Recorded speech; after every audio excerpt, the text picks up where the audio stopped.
지난 주일에는 우리 충정교회 신권일 목사님께서 오셔가지고 충정교회 사역 현황과 또 말씀을 전해 주셨습니다. 우리 충정교회 충정부대라 함은 통진읍 마송에 있는 653 포병대대를 칭하는 것으로서 부대가 자체적으로 정한 별칭입니다. 저는 약 31년 전인 1994년 5월에 그 부대 대대장으로 취임을 해서 37개월 동안 부대에서 근무를 했습니다. 그 당시에는 우리 김원선 원로 목사님께서 충정교회 예배를 직접 인도를 해주셨는데, 주일이면은 본교회 예배를 마치시고 오후에 충정교회 오셔서 예배를 드리는데, 당시에는 그 김포에서 광화로 가는 길이 48번 국도 하나밖에 없었습니다. 그 주일에는 엄청나게 막히는 길인데 그 길을 뚫고서 오셔서 예배를 인도하시고, 또 3일반 예배는 우리 부대교회 같은 경우는 화요일 날 저녁에 예배를 드렸습니다. 그리고 이제 부대가 훈련을 간다 그러면 새벽 시간이 됐건 아니면 저녁 시간이 됐건 목사님께서 직접 대대로 오셔가지고 전 대대원을 대상으로 기도를 해주시고, 또 부대가 김포 매립지나 연천 훈련장으로 훈련을 가게 되면 그 훈련장까지 우리 성도님들과 함께 오셔가지고 말씀도 전해주시고 또 위문도 해주시고 그렇게 하셨습니다. 그러니까 부대와 교회 입장에서는 정말 목사님과 우리 교회로부터 너무나 큰 사랑을 받기만 한 그런 부대와 교회였습니다. 그래서 저는 이제 목사님과 성도님들의 너무나 큰 사랑에 감동이 되어서 제가 대대장을 끝나갈 무렵에 목사님께 이렇게 말씀을 드렸습니다. 목사님, 제가 군대 전역을 하게 되면 염창중앙교회에 꼭 등록을 하겠습니다. 그랬는데 하나님께서는 저의 연약함을 아셨는지 제가 마음이 변할까 봐 대대장 끝나고 3년이 지난 시점에 2001년 10월 달에 그 시기를 앞당겨 주셨습니다. 제가 대장암 판정을 받고 아산병원에서 수술을 받고 그리고 6차례에 걸친 항암 치료를 받았습니다. 물론 그때 당시에 제 몸은 힘들었지만 그러나 그때 제가 하나님을 인격적으로 만나는 시간이었고, 또 하나님께서 저를 다듬어 주신 아주 은혜의 시간, 또 축복의 시간이었습니다. 그래서 그 다음에 9월 달에 이제 전역을 하고 염창중앙교회 등록을 하고 교회에서 집사, 안수집사, 장로로 이렇게 섬겼는데, 보니까 장로로 딱 10년을 섬겼더라고요. 그래서 그 장로로 섬기는 그 와중에 하나님께서 또 다른 부르심을 저에게 말씀을 해주셔서 신학을 공부하고 2022년 4월에 목사 안수를 받았습니다. 우리 송원석 담임 목사님께서 특별히 또 배려해 주셔서 본 교회에서 협동 목사로 섬길 수 있도록 은혜를 주셨고, 오늘도 상당히 부족한 사람인데 주일 강단에 저를 세워주셔서 말씀을 전하게 해주셨습니다. 그래서 저는 하나님과 우리 성도님들 앞에서 이렇게 고백을 합니다. 저는 염창중앙교회의 군 선교의 열정으로 맺어진 열매 중에 한 사람이고, 그 다음에 저는 우리 교회에 무한한 빚을 진 사람입니다. 그래서 앞으로 살아가는 동안 계속 우리 교회에 대해서 빚을 갚도록 노력을 하겠습니다. 우리 오케스트라나 우리 또 기악단이 이제 연주를 시작하기 전에 처음으로 하는 절차가 있습니다. 이제 조율, 튜닝이라고 그러죠. 하나의 기준음에다가 모든 악기를 맞추는 겁니다. 그 기준음에다가 악기를 맞추지 않으면 아무리 개별 악기 연주자들이 뛰어난 연주자라 하더라도 그 오케스트라를 통해서 연주되는 그 연주곡은 아름다운 화음을 낼 수가 없습니다. 마찬가지 우리 성도들도 매일의 삶 속에서 우리가 지금 제대로 가고 있는지를 어떤 기준점에다가 항상 맞춰야 됩니다. 그 기준점이 뭐냐면 바로 하나님의 말씀입니다. 그래서 오늘은 여러분과 함께 하나님의 나라에 대해서 함께 나눠보려고 합니다. 이 성경은 예수님에 관한 책입니다. 예수님의 오실 것을 예언하고 예수님이 오셨고, 그리고 우리를 구원해 주셨고, 우리에게 부활의 소망을 주셨고, 이제 다시 오신다고 약속을 해 주셨습니다. 그리고 성경을 다시 나누면 구약과 신약으로 나누는데 이 약이라는 것은 약속, 언약이라는 뜻입니다. 그래서 구약에서도 가장 큰 주제는 언약, 약속이라고 할 수가 있습니다. 하나님께서는 첫사람 아담에게 하나님께서 완전한 하나님의 명령에 완전히 순종할 것을 요구하셨습니다. 아담에게 동산 중앙의 실과는 네가 임의대로 먹되 그러나 창조주인 나와 피조물인 너와의 경계를 가르는 이 선악을 알게 하는 이 나무는 먹지 마라. 네가 먹을 경우에는 죽으리라. 이렇게 분명하게 명령을 했음에도 불구하고 사탄의 교묘한 꾀임에 속아 넘어가서 그 하나님의 명령을 순종하지 못하고 그런 어리석은 죄를 범하게 되었습니다. 하나님의 명령에 실패한 이 인간들에게 하나님께서는 포기하지 않으시고 계속해서 은혜로 다가오셨습니다. 그래서 하나님께서 먼저 은혜로 약속을 맺어주셨는데 그러한 약속들을 우리는 은혜 언약이라고 합니다. 첫 번째, 노아에게 찾아오셔서 이제는 이 세상을 홍수로 심판하지 않으리라 이렇게 약속을 하셨고, 아브라함을 불러서 그가 복의 근원이 되고 모든 민족이 너로 인해서 복을 받을 것이다 이렇게 약속을 하셨습니다. 그리고 모세를 통하여서 이스라엘 백성과 시내산에서 언약을 맺으시고 하나님의 말씀에 순종하면 그들이 하나님의 소유가 되고 제사장 나라가 되며 거룩한 백성이 될 것이다 라고 출애굽기 19장에서 약속하셨습니다. 다윗과는 그의 가문이 영원히 견고하게 될 것이며 그의 후손 중에서 영원한 왕이 나올 것이라고 약속해 주셨습니다. 그리고 예레미야를 통해서는 이제 하나님의 율법이 사람의 마음에 기록돼서 나는 그들의 하나님이 되고 그들은 내 백성이 될 것이라는 새로운 언약을 해 주셨습니다. 이와 같이 하나님은 언약이라는 이 틀을 통해서 자신의 통치를 피조 세계와 또 그 안에 있는 백성들에게 점진적으로 계시해 주시고 또 적용해 나가셨습니다. 이제 예수님께서 이 땅에 인간의 몸을 입고 이 땅에 오셔서 십자가에 죽으시고 부활하심으로 우리에게 새로운 언약을 성취시켜 주셨습니다. 그래서 그것을 우리는 새로운 언약, New Testament 이렇게 부르고 있습니다. 예수님께서는 하나님의 나라를 선포하시고 또 대속적인 죽음을 통해서 죄의 문제를 해결해 주셨고 성령을 통해서 하나님의 백성을 모으고 또 그들 안에서 하나님의 통치를 시작하셨습니다. 우리가 통상 나라 또는 국가라고 말할 때는 거기에는 세 가지 요소가 있습니다. 첫째는 국민이 있어야 되고 영토가 있어야 되고 주권이 있어야 됩니다. 그 최근에는 여기에 더해서 정부 요소까지 더해서 네 가지 요소가 있어야 된다 이렇게 얘기를 하는데, 그럼 하나님 나라의 정의는 뭐냐면 하나님께서 왕으로 다스리는 통치와 주권을 의미합니다. 그래서 하나님의 통치를 인정하고 그 통치 아래 자발적으로 순종하며 살아가는 사람들을 하나님의 백성이라고 그러고 그들의 공동체를 교회라고 합니다.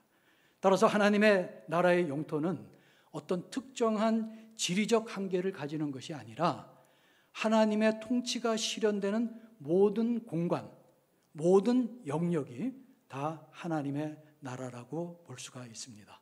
따라서 우리 개인 속에 하나님이 통치한다면 이미 우리 안에는 하나님의 나라가 있는 것입니다.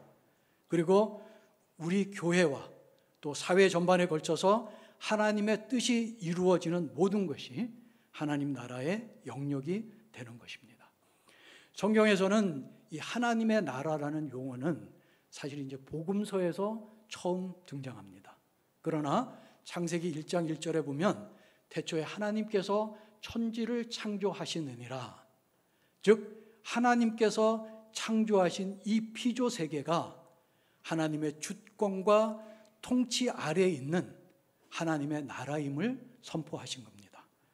이제 예수님 오시기 전에 세례 요한은 예수님의 오심을 준비하면서 마태복음 3장 2절에서 회개하라 천국이 가까워 왔느니라 라고 선포하였습니다. 그리고 예수님께서도 공생애를 시작하면서 제일 처음으로 선포한 것이 하나님의 나라입니다. 마가복음 1장 15절에 의하면 이르시되 때가 찼고 하나님의 나라가 가까웠으니 회개하고 복음을 믿으라, 이렇게 말씀하셨습니다. 그리고 유대인을 대상으로 쓰여진 마태복음에서는 유대인들이 하나님이라는 말을 감히 입 밖으로 내지 못하기 때문에 거기서는 표현을 좀 바꿔서 마태복음 4장 17절에서는 회개하라, 천국이 가까이 왔느니라. 천국, 그 다음에 하나님의 나라, 동의어가 되겠습니다. 그리고 누가복음 4장에 보면 예수님께서 갈릴리 지방에서 회당에 들어가셔가지고 최초로 말씀을 전하시는 모습이 기록이 되어 있는데, 이때 예수님께서는 이사야 61장 1절 말씀을 읽으십니다. 그러면서 그 말씀을 통해서 주의 은혜의 해를 선포하셨습니다. 이 주의 은혜의 해라는 것은 레위기 25장에 나오는 희년 제도를 배경으로 하고 있는 말이지만, 예수님께서는 이것을 선포한 이유는 어떤 희년 제도를 언급하기 위해서 한 것이 아니고 예수 그리스도를 통해서 시작된 구원과 해방의 시대, 즉 가난한 자에게 복음이 전파되고 포로된 자에게 자유를, 그리고 눈먼 자에게 다시 보게 하고 눌린 자에게 자유를 주게 하는, 즉 하나님의 나라가 도래했다라고 선포하신 것입니다. 또 예수님께서는 하나님 나라에 대해서 여러 가지 비유로 우리들에게 설명을 해 주셨습니다. 그 중에서 대표적인 몇 가지를 말씀을 드리면, 마태복음 13장, 마가복음 4장, 누가복음 8장에 나오는 4가지 땅에 떨어진 씨 비유를 통해서 하나님 나라의 복음이 선포될 때 그 메시지를 들은 자들이 하나님 나라의 요청을 거부하는 자들도 있고, 또 그것을 잘 받아들여서 좋은 열매를 맺을 수도 있다 하는 것을 말씀해 주셨습니다. 곡식 가운데 가라지 비유를 통해서 하나님 나라인 이 교회 안에는 알곡인 하나님 백성들뿐만 아니라 가라지인 악한 자들도 함께 존재하고 있다 말씀을 하셨고, 또 그들은 겉으로 보기에는 현재는 아무런 해도 입지 않는 것 같이 보여지지만, 그러나 추수 때, 즉 최종적인 심판이 왔을 때에는 가라지를 먼저 모아서 불사르고 알곡은 모아서 곡간에 넣는다고 말씀하셨습니다. 감추인 보화 비유는 하나님 나라를 발견하는 것은 우리 인생에서 가장 가치 있는 일이고, 이를 얻기 위해서는 나의 모든 것을 포기할 만한 그런 가치가 있다는 것을 말씀해 주시고 있는 것입니다. 오늘 우리가 읽은 말씀 중에는 2가지 비유가 나오는데, 하나는 겨자씨 비유, 하나는 누룩에 대한 내용이 나와 있습니다. 이 겨자씨 비유는, 겨자씨는 정말 눈으로 보기에는 굉장히 작고 미미한 그런 씨앗이지만, 바로 그 하나님 나라는 그와 같이 그 씨가 자라서 나무가 되듯이 그 씨앗에는 예수 그리스도의 생명이 있기 때문에 씨에서, 작은 씨앗에서 싹이 나고 줄기가 자라고 큰 나무로 자라는 성장성을 가지고 있습니다. 그래서 하나님의 나라는 우리 가운데서 자라나는 것이고, 하나님께서는 우리들에게 하나님께서 이미 임하신 우리 안에 있는 하나님 나라가 자라나가기를 원하십니다. 그리고 누룩에 대한 비유는 누룩이 빵을 부풀게 하는 것처럼 하나님 나라는 확장성을 가지고 있습니다. 누룩은 밀가루에 소량만 넣어도 반죽 전체를 부풀게 하는 강력한 힘을 가지고 있습니다. 성경에서는 통상 누룩을 얘기할 때 부정적인 의미로 사용할 때가 많이 있습니다. 외식하는 바리새인들을 비유할 때 누룩을 사용했고, 또 거룩을 해치는 악을 얘기할 때도 누룩을 비유하는 경우도 있습니다. 그러나 오늘 본문에서 말씀하시는 이 누룩에 대한 비유는 누룩이 반죽 속에 완전히 스며들어서 비록 그 형태는 잃어버렸지만 반죽 전체를 변화시킬 수 있는 힘이 있다는 것을 말씀해 주고 계시는 겁니다. 마찬가지로 하나님 나라는 겉으로 드러나는 어떤 거대한 힘이나 눈에 보이는 방식으로 성장하는 것이 아니라 우리 개인의 내면과 사회 전반에 걸쳐 스며들어 변화하는 일으키는 방식으로 역사하고 있습니다. 자, 그러면 이 하나님 나라, 즉 천국은 그러면 어디 있는 것이냐? 이제 어떤 성도님들은 하나님 나라는 하늘나라에 있는 것이고 천국은 죽어서 가는 나라다, 이렇게 말씀하시는 분도 있을지 모르겠지만, 그러나 누가복음 17장 20절 21절 말씀에 보면 바리새인들이 나와서 예수님께 이런 질문을 합니다. 하나님 나라가 어느 때에 임하나이까? 이렇게 했을 때 예수님께서는 하나님 나라는 볼 수 있게 임하는 것이 아니요 또 여기 있다 저기 있다고도 못하리니 하나님 나라는 너희 안에 있느니라, 이렇게 말씀하셨습니다. 이미 우리 안에 있다고 말씀하셨습니다. 우리들의 마음과 영혼 속에 하나님의 통치가 이루어지고 있다고 말씀하고 계시는 겁니다. 여기서 너희 안에 있다는 것은 단지 단수로서 너 개인을 얘기하는 것이 아니라 너희들, 즉 너희의 공동체, 즉 우리 주님의 사랑과 공의를 실천하고 하나님의 뜻을 이루어 나가는 이 공동체인 교회에 하나님의 나라가 임해 있다 하는 것을 말씀해 주시는 것입니다. 이와 같이 예수님께서 이 땅에 오셔서 첫 번째로 선포한 것이 하나님의 나라이고, 또 예수님이 가르치신 모든 말씀과 예수님께서 행하신 모든 이적과 사역들이 하나님의 나라에 관한 것이었지만, 심지어 예수님의 제자들조차도 하나님의 나라를 제대로 이해하지 못하였습니다. 그 주된 오해의 원인은 예수님을 단지 정치적으로 이스라엘을 회복시켜 주실 분으로 알고 있었기 때문입니다. 그래서 예수님께서 로마의 압제로부터 해방시켜서 다윗 왕조를 다시 재건하고 그랬을 때 제자들은 그 왕국에서 어떤 높은 자리를 차지하고 싶은 그런 잘못된 욕망이 그들 마음속에 있었습니다. 예수님의 오심을 미리 선포하고 준비하였던 세례 요한조차도 옥에 갇혀 있으면서 예수님의 사역 소식을 소문을 듣고서 그도 예수님의 사역을 오해하였습니다. 그래서 세례 요한도 그 제자들을 보내서 예수님께 이런 질문을 합니다. 오실 그이가 당신이 오니까 우리가 다른 일을 기다려오리까? 이렇게 물었을 때 예수님께서는 누가복음 7장 22절에서 이렇게 말씀하셨습니다. 너희가 가서 보고 들은 것을 요한에게 알리되 맹인이 보고 못 걷는 사람이 걷고 나병 환자가 깨끗함을 믿고 귀 먹은 사람이 듣고 죽은 자가 살아나고 가난한 자에게 복음이 전파되라 하라. 이 말씀은 이사야 35장 5절 6절과 61장 1절에 나오는 예언된 말씀인데, 이러한 기적적인 일들이 일어나는 것은 바로 메시아가 이 땅에 오셨을 때 그 일이 가능하다 하는 것을 이사야 선지자를 통해서 예언한 말씀입니다.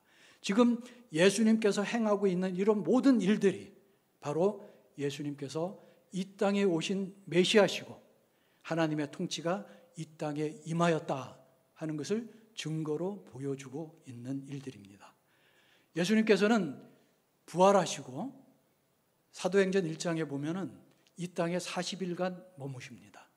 그때에 예수님께서 하신 일이 자신이 살아나신 것을 직접 보여주시고 그 다음에 하나님 나라의 일을 말씀하셨다, 이렇게 기록을 하고 있습니다. 그 40일이라는 제한된 시간 속에 예수님께서는 이 하나님 나라의 일을 말씀하실 만큼 그 하나님의 나라의 일이 중요하다는 것을 우리한테 말씀하시는 것이고, 또 다른 측면에서는 예수님께서 살아나셔서 그때까지도 아직 제자들이 예수님의 하나님의 나라에 대해서 제대로 이해하지 못한다는 것을 알 수가 있습니다. 그것을 알 수 있는 본문이 사도행전 1장 6절의 말씀입니다. 그들이 모였을 때에 예수께 여쭈어 이르되 주께서 이스라엘 나라를 회복하심이 이때이니까, 여전히 예수님을 정치적인 메시아로 해방시켜 줄 분으로 생각하고 있습니다. 이제 우리는 예수님께서 이 땅에 오셔서 선포하시고 또 행하시고 또 부활하신 후에 우리에게 가르쳐 주셨던 말씀을 통해서 하나님의 나라가 이미 우리에게 임했다 하는 것은 우리가 이제 알았습니다. 그리고 그 하나님 나라는 예수님께서 다시 오실 때 완전히 완성될 것이다. 그래서 아직까지 완성되지 않은 그런 상태에 우리가 지금 살고 있습니다. 그래서 우리는 이미와 아직 사이에 살고 있다, 이렇게 말할 수가 있습니다. 자, 그러면 이미와 아직 사이에 살고 있는 우리는, 우리 성도들은, 하나님의 자녀들은 그러면 어떻게 살아야 되느냐? 무엇을 중점을 두고 살아야 되느냐? 이 질문을 여러분 각자는 자신에게 그 질문을 하시고 또 그 답을 얻으셔야 됩니다. 그래서 저는 오늘 이 답을 구약의 민수기와 요한계시록에서 말씀을 드리려고 합니다. 즉 과거의 사례와 앞으로 다가올 미래의 성경이 어떻게 얘기하고 있느냐, 그걸 가지고 여러분들에게 말씀을 드리겠습니다. 자, 민수기는 이스라엘 백성이 시내산에서 모압 평지에 이르기까지 40년 동안 유랑한 사실을 기록하고 있습니다. 이들은 하나님의 은혜로 애굽의 종살이로부터 구원을 받은 백성들입니다. 그러나 아직까지 하나님께서 약속하신 가나안 땅으로 들어가지 못한, 즉 우리와 마찬가지로 이미 구원은 받았지만 아직 약속의 땅으로 들어가지 못한 이미와 아직 사이에 놓여 있는 백성들입니다. 그런데 이 백성들이 하나님의 이적을 직접 체험한 출애굽 1세대는 광야에서 다 죽습니다. 광야 2세대만, 출애굽 2세대만 약속의 땅에 들어가게 됩니다. 광야 1세대는 애굽 땅에서 하나님께서 행하셨던 모든 이적들을 직접 눈으로 보았습니다. 그리고 그들이 애굽에서 나올 때 그들의 앞을 가로막고 있는 홍해를 앞에 두고 뒤에는 애굽 군대가 쫓아올 때, 오늘 시온성가대가 찬양 드렸던 것처럼 하나님이 거기 계심으로 깊은 바다를 반석으로 만드셨고 그 백성들은 그 반석 위를 걸어서 홍해를 지나갔습니다. 그리고 광야를 지나는 동안 하나님께서는 만나와 메추라기를 주셨고, 그리고 그 뜨거운 낯을 피하기 위해서 구름 기둥으로 낮에는, 밤에는 불 기둥으로 그들을 인도해 주셨습니다. 더 중요한 것은 하나님께서는 그들에게 성막을 짓게 하셔서 그 성막에 내가 임재하겠노라 하면서 하나님의 임재를 보여주셨습니다. 그랬는데 이 출애굽 1세대와 2세대를 갈랐던 결정적인 사건은 가데스 바네아에서 12명의 정탐꾼을 가나안 땅을 정탐하고 난 이후에 일어났던 백성들의 반응에서 나누어집니다. 여호수아와 갈렙을 제외하고 나머지 10명들은 그 땅에 있는 백성들이 너무나 우리보다 강대한 것이 사람들이기 때문에 우리가 도저히 당해낼 수 없습니다 하는 부정적인 보고를 따라서 온 회중은 소리 높여 부르짖으며 밤새도록 통곡하였다고 성경은 기록하고 있습니다. 그리고 그들은 모세와 아론을 원망하였고 심지어는 그들을 여기까지 인도한 여호와 하나님을 원망하였습니다. 그러나 여호수아와 갈렙은 믿음의 눈으로 여호와를 신뢰하고 여호와께서 그들과 함께함을 믿고 가나안 땅의 백성들을 능히 이길 수 있다는 믿음을 가지고 나아갔습니다. 12명의 정탐꾼들은 가나안 땅을 똑같이 보았습니다. 그 땅에서 아낙 자손인 거인들을 보았습니다. 자신들과 비교해 보면 자신들은 마치 메뚜기로 보일 정도로 약한 존재라는 것도 깨달았습니다. 그러나 그들은 하나님의 크신 권능, 하나님께서 지금까지 그들을 어떻게 인도해 주셨는지 하는 그 은혜를 지금 눈에 보이는 문제로 말미암아 그것을 잊어버리고 만 것입니다. 이 땅을 살아가는 우리들에게도 많은 문제들이 일어나고 있습니다. 우리가 매주 금요일 날 금요 기도를 할 때에 우리 각 구역의 기도 제목을 놓고서 함께 기도하는 시간을 가집니다. 근데 각 구역의 기도 제목을 보면 예외 없이 모든 구역 속에는 우리 육체의 질병으로 고생하는 성도들이 있고 자녀들을 위해서 기도하는 제목이 있고 또 가족 중에 믿지 않는 식구들을 위해서 기도하는 제목들이 있음을 우리가 보고 있습니다. 이와 같이 우리가 살아가는 이 땅에는 우리가 만나는 문제들이 우리의 눈으로 보면은 너무나 크게 느껴질 때도 너무나 많이 있습니다. 그러나 우리가 명심해야 될 것은 출애굽 1세대가 하나님께서 그들을 어떻게 애굽에서 인도하여 내시고 광야에서 그들을 어떻게 인도하여 낸 것을 기억하듯이 우리는 하나님께서 예수님을 이 땅에 보내주셔서 나를 위해서 십자가의 그 고통을 당하시고 죽으셨습니다. 이것보다 더 큰 하나님의 사랑이 어디 있으며 이것보다 더 큰 하나님의 은혜가 어디에 있겠습니까? 우리 눈앞에 문제들은 물론 커 보일 수도 있습니다. 그러나 이럴 때일수록 우리는 늘 하나님의 크신 사랑과 하나님의 크신 은혜를 우리가 생각할 때만이 이 믿음을 지킬 수가 있습니다. 결국 약속의 땅에 들어가느냐 그렇지 않느냐 하는 것은 믿음의 문제이고 이 믿음은 바로 이 문제보다 내가 처한 문제보다 더 크신 하나님의 능력과 그분의 사랑과 은혜를 기억하고 신뢰하느냐 그렇지 않느냐 하는 것이 우리의 믿음을 지키는 관건이 되는 것으로 믿습니다. 자, 두 번째 답은 우리가 요한계시록에서 찾아보기를 원합니다. 요한계시록은 6장부터 16장까지가 우리가 계시록을 읽으면 굉장히 좀 이해하기 어려운 그런 부분입니다. 여기에는 7 인에 대한 환상, 7 나팔에 대한 것, 7 대접에 대한 이런 것들이 나오는데 여기에 대한 해석도 또 여러 가지로 해석하고 있기 때문에 좀 이렇게 혼돈스러울 때도 많이 있습니다. 이 중에서 보면 요한계시록 11장 15절에 보면은 7번째 나팔을 불 때의 내용이 기록된 것이 나옵니다. 7째 천사가 나팔을 불 때에 하늘에서 큰 음성이 나서 말합니다. 세상 나라가 우리 주와 그의 그리스도의 나라가 되어 그가 세세토록 왕노릇 하시리로다. 이 음성을 듣고 하나님 보좌 앞에 앉아있던 24장로들이 하나님께 경배하는 장면이 나옵니다. 이 환상은 바로 우리 주님께서 다시 오시는 재림의 순간을 묘사하고 있습니다. 그래서 우리 요한계시록의 여기 6장부터 16장까지 7인, 7 나팔, 7 대접은 이 구조를 보면은 마지막 7번째 인, 7번째 나팔, 7번째 대접이 그 환상이 보이기 전에 그 중간에 6번째하고 7번째 사이에 항상 막간의 스토리가 들어가 있습니다.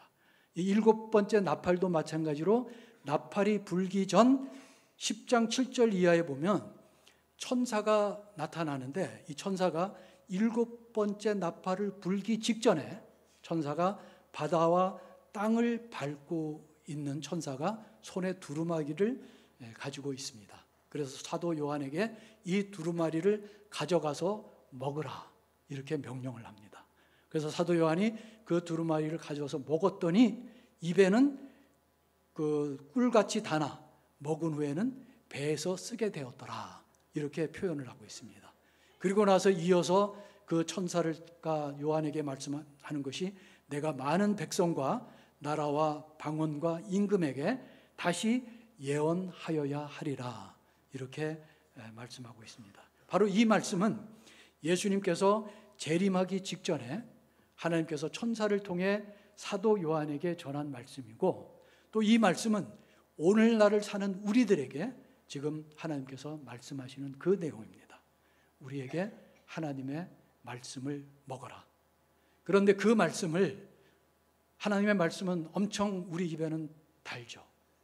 우리 입에만 단 그런 것으로 머물지 말고 우리가 머릿속으로만 이해하는 그 말씀이 아니라 그 말씀을 배에 넣었을 때 우리 배에서 쓴 것처럼 우리 삶으로 적용해 나갈 때 그 말씀이 쓰지만 그 말씀을 실천해 나가고 또 그 말씀을 우리 사도 요한에게 명령한 것처럼 세계 열방에 전파하는 이런 일을 우리에게 지금 명령하고 계시는 것입니다. 결국 우리가 주님 오실 때까지 이제 하나님 나라가 이미 이 땅에 임했고 아직 완성되지 않은 이 시기를 살고 있는 우리에게 가장 필요한 것은 첫 번째가 믿음입니다. 이 믿음을 지키는 것은 우리를 향한 하나님의 크신 사랑과 은혜를 날마다 고백하고 감사할 때 내 눈앞에 보이는 문제보다 더 큰 하나님을 바라볼 수가 있습니다. 그리고 우리의 삶을 항상 기준이 되는 하나님의 말씀에 맞추면서 그 말씀을 날마다 먹고 그것을 먹고 머리로만 끝나는 것이 아니라 우리의 삶 속에서 적용하고 그 말씀을 이제 만방으로 또 우리 다음 세대로 전파하는 우리 모두가 되어야 되겠습니다. 이러한 그런 사명을 잘 감당하는 우리 모두가 되기를 예수 그리스도의 이름으로 축원합니다. 아멘. 하나님 아버지 감사합니다. 예수 그리스도를 통해서 이 땅에 오심으로 이제 하나님의 통치를 우리가 직접 느끼고 볼 수 있도록 하여 주심을 감사합니다.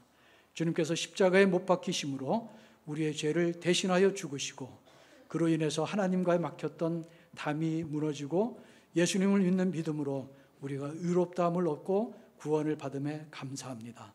이 땅을 살아가면서 하나님의 나라가 제 안에서 또 우리 공동체 안에서 날마다 자라가고 주변으로 확대해 나가는데 저희들을 사용하여 주시옵소서. 예수 그리스도 이름으로 기도드립니다. 아멘. 이 시간 함께 일어나셔서 결단 찬양 드리겠습니다.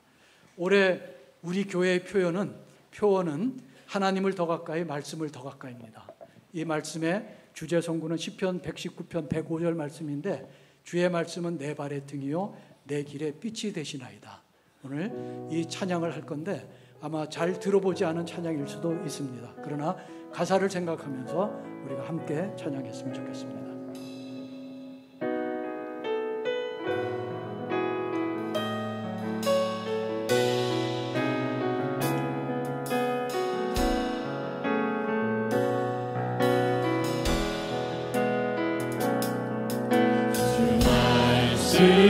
내 삶 비출 때 감사하게 하소서. 내게 주신 말씀 그 말씀을 따라 살아가게 하소서. 주 말씀 비출 때 겸손하게 하소서. 내게 주신 말씀 나의 삶 되어 주를 닮게 하소서. 주의 말씀이 내 발의 등이요 내 길의 빛이 되시니 그 말씀 따라 한 걸음 또 한 걸음 살아가게 하소서. 주 말씀 내 삶 비출 때 주 말씀 내 삶 비출 때 예배하게 하소서. 나의 모든 삶 향기로운 제물 되어 예배하게 하소서. 주의 말씀이 내 발의 등이요 내 길의 빛이 되시니 그 말씀 따라 한 걸음 또 한 걸음 살아가게 하소서. 깨닫게 하소서. 깨닫게 하소서. 나를 가르치소서. 주 말씀 떠나지 않게 하소서. 깨닫게 하소서. 나를 가르치소서. 주 말씀 떠나지 않게 하소서. 주의 말씀은 내 발의 등이요 내 길의 빛이 되시니 그 말씀 따라 한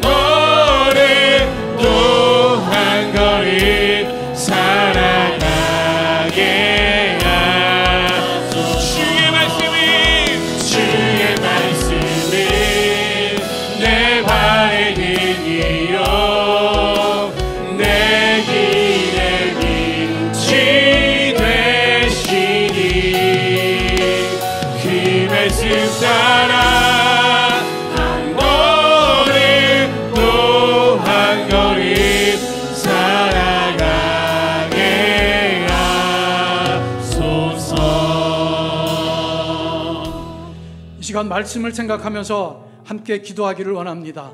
이미 우리에게 임한 하나님의 나라, 하나님의 통치에 나의 모든 삶을 드리는 것이 하나님의 백성된 도리입니다. 하나님을 온전히 신뢰하는 믿음 잃지 않게 도와달라고. 그러기 위해서는 우리가 날마다 말씀에 깨어 있어야 되고 말씀을 우리의 삶의 실천으로 드러나야 합니다. 이제 말씀이 나의 머리에만 머무는 것이 아니라 주님의 복음을 들고 세상 끝으로, 땅 끝으로 전파하는 우리 모두가 되게 해달라고 이 시간 함께 기도하겠습니다. 아버지 하나님, 감사합니다. 하나님께서는 이미 이 땅에 하나님 나라를 이루어주셨습니다. 하나님의 통치가 나의 삶을 아버지의 주관하고 계심을 우리가 하나님께 고백합니다. 저의 모든 삶을 하나님께 드려 하나님, 이제 나의 모든 삶을 하나님께서 주관하여 주시고 인도하여 주시옵소서. 아버지 하나님, 이 땅을 살아가는 우리에게 하나님을 향한 믿음과 하나님을 향한 신뢰를 잃지 않도록 원하옵니다. 그 믿음을 온전한 믿음을 가지고 나갈 수 있도록 도와주시옵소서. 우리가 하나님의 말씀을 날마다 먹고 아버지 하나님, 그 말씀을 우리 미래는 가지고 그것으로 멈추는 것이 아니라 우리의 삶 속에서 실천하고 아버지 하나님, 그 말씀을 들고서 세상 속으로 땅끝으로 나가면서 이 하나님의 말씀을 우리 다음 세대에게도 전파해 줄 수 있는 그런 우리 모두가 될 수 있도록 하나님, 저희들에게 능력 주시고 힘을 더하여 주시옵소서. 하나님 감사합니다. 예수 그리스도께서 나를 위해 십자가에 돌아가신 그 엄청난 은혜와 사랑을 날마다 고백하며 나아가는 우리가 되게 하시고 하나님의 말씀을 날마다 먹고 그것을 우리 삶에 실천할 수 있는 또한 우리가 되게 하시며 그 말씀을 들고 세상 속으로 또 다음 세대에게 전하는 우리가 될 수 있도록 저희를 사용하여 주시옵소서. 예수 그리스도 이름으로 기도드립니다. 아멘. 이제는 예수 그리스도의 은혜와 하나님의 크신 사랑과 성령님의 교통하심이 하나님의 통치에 우리의 모든 삶을 드리기로 결심하는 이 자리에 모인 모든 성도들과 각 가정과 일터 위에 이 나라와 충정교회와 다보 비전대학위에 지금부터 영원토록 함께 있을지어다. 아멘.